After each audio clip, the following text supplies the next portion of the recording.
Shelia Anderson, WBGO, it's so good to see you tonight. It's good to be seen, better to be seen than viewed. Absolutely. Talk a little bit about tonight's performance with Donald Harrison and what the old-time producer Teddy Reed used to say, Charlie Parker with fiddles. Talk about tonight's performance. This was, as I said, one of the most transformative evenings of music I've had in a very long time. From the first notes, when I heard the harp and the strings, I got goosebumps. And the fact that Donald actually wrote the arrangement, so it was not a carbon copy of Charlie Parker with strings, and it was pure, it was magic. It was absolute magic. I was transfixed. The Harlem Symphony Orchestra was magnificent. Donald Harrison was magnificent. Come here, honey. About the performance, he's asking me, and Donald, first of all, your arrangements were awesome. I was just saying. It wasn't a carbon copy of Charlie Parker with strings. The orchestra was incredible. You, my brother. I mean, I can't. I'm just sitting there going, damn! I forgot how good Donald is. No, it was really. This was a transformative evening for me musically, and it's not just because I haven't been out in the year and a half checking out music. It was. I don't do best.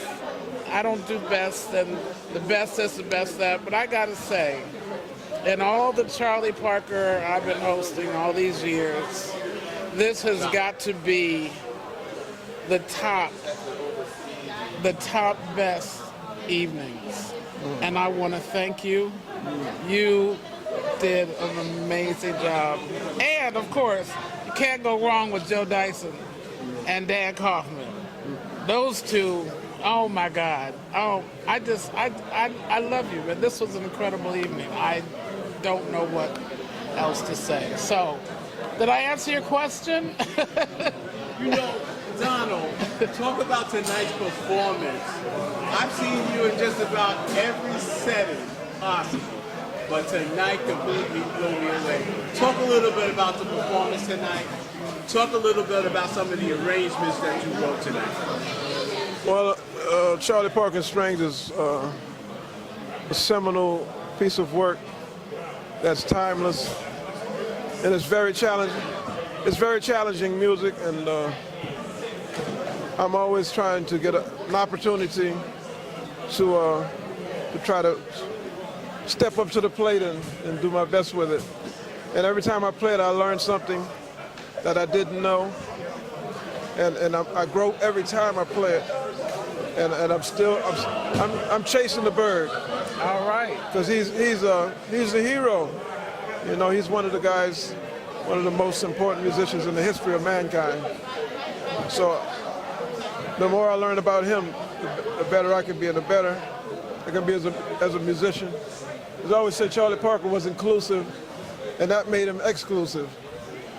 So and trained all those guys, they were inclusive. They put everything they heard. Duke Ellington, you look at their careers, Charlie Parker was quoting Stravinsky. He was on Jive Talk records, doing Jive Talk like the hip hop of his day. He was on, you know, he did South of the Border.